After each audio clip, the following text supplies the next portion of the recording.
만 2년 후에 바로가 꿈을 꾼즉 자기가 나일 강가에 서 있는데 보니 아름답고 살찐 일곱 암소가 강가에서 올라와 갈밭에서 뜯어먹고 그 후에 또 흉하고 파리한 다른 일곱 앙소가 나일 강에서 올라와 그 소와 함께 나일 강가에 서 있더니 그 흉하고 파리한 소가 그 아름답고 살찐 일곱 소를 먹은지라 바로가 곧 깨었다가 다시 잠이 들어 꿈을 꾸니 한 줄기가 한 줄 무성하고 충실한 일곱 이삭이 나오고 그 후에 또 가늘고 통풍이 마른 일곱 이삭이 나오더니 그 가는 일곱 이삭이 무성하고 충실한 일곱 이삭을 삼킨지라 바로가 깬 즉 꿈이라. 아침에 그의 마음이 번민하여 사람을 보내어 애굽의 점술가와 현인들을 모두 불러 그들에게 그의 꿈을 말하였으나 그것을 바로에게 해석하는 자가 없었더라. 술 맡은 관원장이 바로에게 말하여 이르되 내가 오늘 내 죄를 기억하나이다. 바로께서 종들에게 놓아사 나와 떡 굽는 관원장을 순위대장의 집에 가두셨을 때에 나와 그가 하룻밤에 꿈을 꾼즉 각기 뜻이 있는 꿈이라. 그곳에 춘리대장의 종된 히브리 청년이 우리와 함께 있기로 우리가 그에게 말하매 그가 우리의 꿈을 풀되 그 꿈대로 각 사람에게 해석하더니 그 해석한 대로 되어 나는 복직되고 그는 매달렸나이다. 이에 바로가 사람을 보내어 요셉을 부르매 그들이 급히 그를 옥에서 내놓은지라. 요셉이 곧 수염을 깎고 그의 옷을 갈아입고 바로에게 들어가니 바로가 요셉에게 이르되 내가 한 꿈을 꾸었으나 그것을 해석하는 자가 없더니 들은즉 너는 꿈을 들으면 능히 푼다 하더라. 요셉이 바로에게 대답하여 이르되 내가 아니라 하나님께서 바로에게 편안한 대답을 하시리이다. 아멘. 사람은 누구나 자기 인생의 옷장을 가지고 있습니다. 태어날 때 부모가 입혀준 옷도 있고 스스로 골라 입은 옷도 있고 또 원치 않지만 세상에 억지로 입혀놓은 옷도 있습니다. 우리는 누구나 보이지 않는 옷을 입고 살아갑니다. 물론 여기서 말하는 옷은 몸에 걸치는 옷이 아니라 우리의 정체성을 규정하는 어떤 역할과 환경을 말합니다. 어떤 사람은 나는 집안의 장남이다라는 책임감이라는 옷을 입고 살아갑니다. 또 어떤 사람은 나는 성공한 사람이다라는 사회적 지위와 성취의 옷을 입고 자신을 바라봅니다. 또 이와 반대로 나는 실패한 사람이다. 나는 상처받은 사람이다. 나는 인정받지 못하는 사람이다라는 아픈 경험의 옷을 입고 평생 자신을 규정하며 살아가는 사람도 있습니다. 요셉의 인생에 유독 옷의 이야기가 많습니다. 아버지가 입혀준 채색 옷으로 시작해서 보디발의 집에서 벗겨진 겉옷, 감옥에서 입혀야 했던 제수의 옷, 그리고 마침내 오늘 본문 14절에 그가 갈아입는 새 옷에 이르기까지 성경은 집요하리만큼 요셉의 옷을 따라가며 이야기를 풀어갑니다. 바로가 꿈을 꾸고 아무도 해석을 못하자 요셉이 감옥에서 호출됩니다. 그런데 성경은 요셉이 왕 앞에 나가기 전에 아주 짧지만 가볍지 않은 기록을 하는데요. 그가 수염을 깎고 그의 옷을 갈아입고 바로에게 들어가니 저는 이 구절 속에 요셉이 걸어온 세월과 또 우리 각자가 걸어야 할 신앙의 여정이 녹아 있다라고 생각합니다. 오늘 본문을 통해 하나님은 우리를 얼매든 거짓 옷을 벗기고 우리에게 참된 옷을 입히시는 분이라는 것을 함께 깨닫기 원합니다. 첫째, 하나님은 우리를 얼매고 있는 거짓 옷을 철저히 벗기십니다. 요셉이 처음 입었던 옷을 기억하십니까? 창세기 37장에 야곱은 요년에 얻은 아들 요셉을 위하여 그에게 채색 옷을 지어 입혔습니다. 그 옷은 아름다웠지만 동시에 위험한 옷이었습니다. 그것은 아버지의 편애가 만들어낸 옷이었고 형들의 노동복과는 다른 특권의 옷이었습니다. 요셉은 그 옷을 입고 자신이 남들과 다르다는 존재를 느꼈을 것이에요. 그는 그 옷을 입은 채 형들에게 자신의 꿈을 자랑스럽게 늘어놓았습니다. 우리가 밭에서 곡식단을 묶더니 네 단은 일어서고 당신들의 단은 네 단을 둘러서서 절하더이다. 그 옷은 그에게 정체성을 주었지만 동시에 그를 형들의 미움의 표적으로 만들었습니다. 그 옷은 오래가지 못해요. 형들은 그를 웅덩이에 던지기 전 가장 먼저 그의 채색 옷부터 벗겼습니다. 성경은 그 장면을 기록하는데 그의 옷 곧 그가 입은 채색 옷을 벗기고 요셉은 벌거벗은 채 캄캄한 웅덩이 바닥에 던져졌어요. 그가 아버지의 사랑을 증명한다고 믿었던 그 옷은 형들의 손에 찢기고 벗겨져 짐승의 피에 접혀진 채 아버지에게 돌아갔습니다. 여기서 멈추지 않습니다. 보디발의 집에서 요셉은 다시 한번 한 벌의 옷을 입습니다. 그것은 풍무라는 실내의 옷이었어요. 성실함으로 얻어낸 자리였고 이번에는 스스로의 힘으로 붙은 정체성이었습니다. 그러나 그 옷마저도 보디발의 아내의 손에 붙들린 채 벗겨지고 맙니다. 요셉이 자기의 옷을 그 여인의 손에 버리고 도망하여 라고 기록합니다. 이번에는 억울한 모함으로 그의 옷을 벗겨졌습니다. 그리고 그는 죄수의 옷을 입고 감옥의 가장 낮은 자리로 내려갑니다. 채색 옷, 총무의 옷, 죄수의 옷, 요셉의 인생의 구비마다 자신의 붙들었던 옷이 벗겨지는 경험을 반복합니다.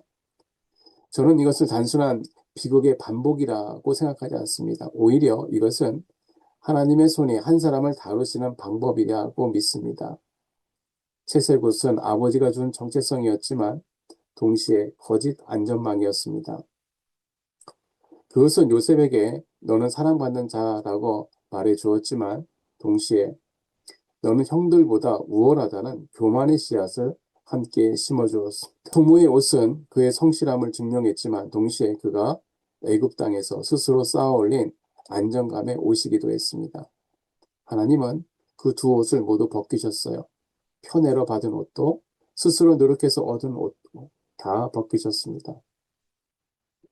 그것은 하나님이 요셉을 미워해서가 아니라 하나님은 요셉이 어떤 옷으로도 자신의 정체성을 삼지 못하게 하시고 오직 하나님 한 분만을 붙들게 하시려고 그 모든 겉옷을 하나씩 벗겨내신 것입니다. 마치 대장장이가 쇠붙이에 붙은 불순물을 불로 태워 없애듯이 하나님은 요셉의 삶에서 인간이 더딥힌 거짓 자아들을 하나씩 태워 없애고 계셨습니다.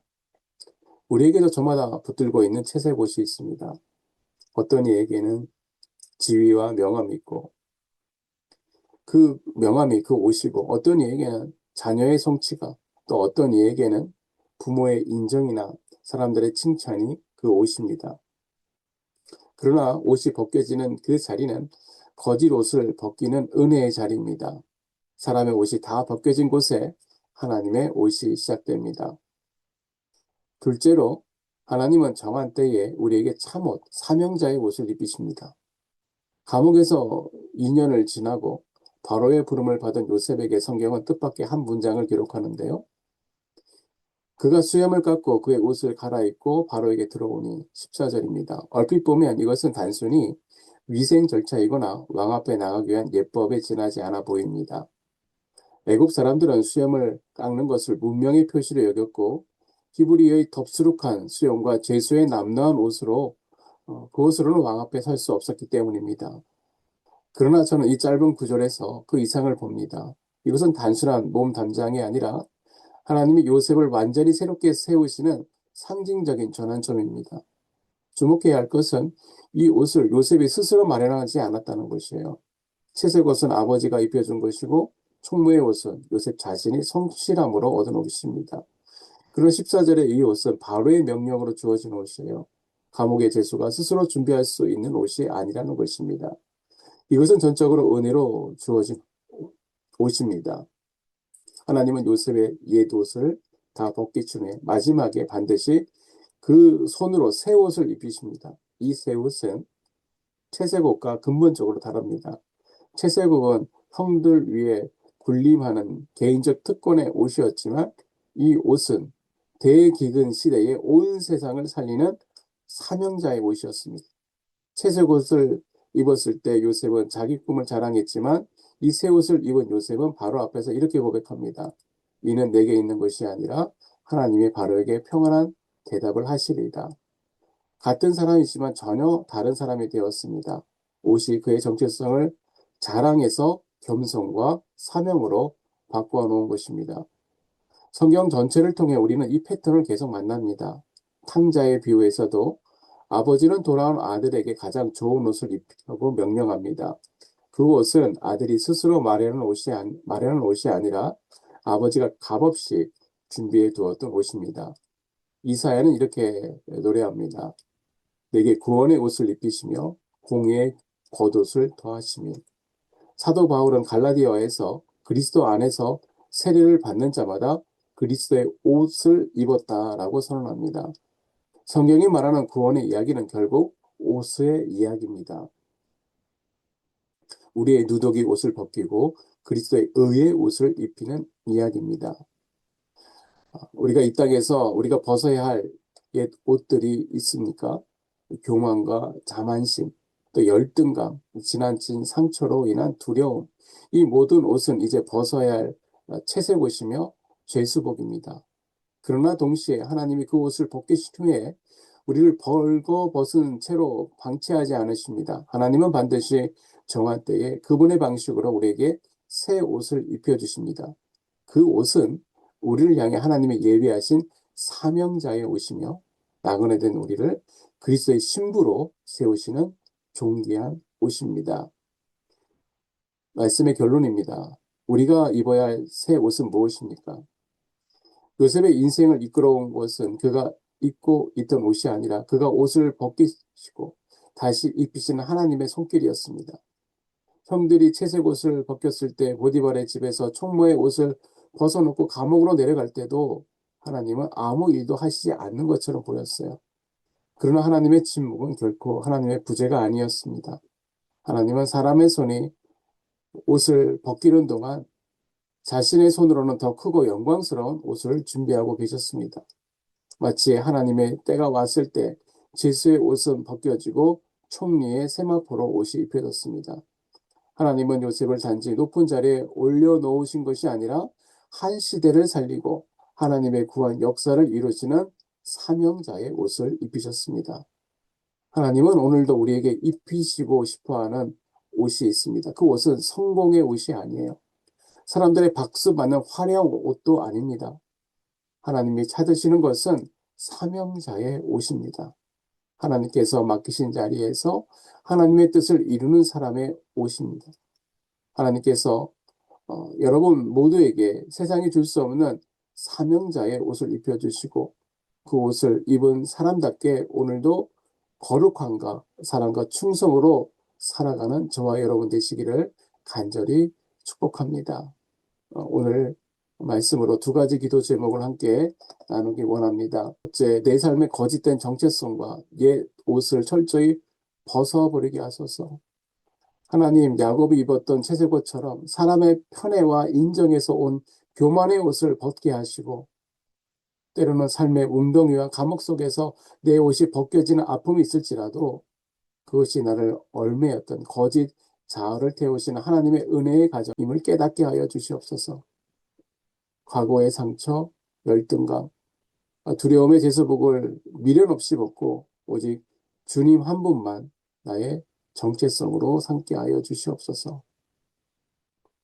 두 번째, 하나님의 때에 예비하신 사명자의 새 옷을 입고 시대를 살리게 하옵소서. 하나님, 감옥에 있던 요셉에게 전적인 은혜로 새 옷을 입히셨던 것처럼 마침내 도래할 하나님의 정한 때를 믿음으로 바라보게 하시고 이제는 내 유익과 자랑을 위한 옷이 아니라 대기근의 시대에 세상을 살렸던 요셉처럼 영혼을 구하고 이웃을 섬기는 사명자의 옷을 입혀 주시옵소서. 나그네 같은 인생길에 세상의 화려한 성공이 아닌 거룩함과 사랑과 충성의 옷을 입고 주님의 뜻을 이루는 그리스도인으로 살게 하옵소서. 다 같이 오늘 말씀을 기억하며 다 같이 기도하시겠습니다. 하나님 아버지 감사합니다. 때로는 세상의 성공에 취해서 거기에 사로잡혀 그 옷을 사모하며 살았습니다. 때로는 칭찬에 우쭐대며 이만하면 됐지 하고 안심하며 살았습니다. 주님, 이러한 나의 교만과 거짓 자아를 용서하여 주시옵시고 오직 그리스도의 십자가 앞에서 거룩한 사명의 옷을 입게 하여 주시옵소서. 지나간 상처의 옷, 열등감의 옷, 두려움의 누더기를 은혜로 다 벗겨 주시옵시고 겸손하게 주님을 사랑하며 이웃을 사랑하며 살아갈 수 있는 하나님의 복된 자녀 되게 하여 주시옵소서. 그래야 무엇보다도 세상 속에서 죽어가는 영혼을 살리는 사명자로서 하나님이 기뻐하시는 자로 살아갈 수 있도록 주님께서 성령으로 함께하여 주시옵소서. 우리와 함께 하시는 예수님의 이름으로 감사하며 기도드립니다. 아멘.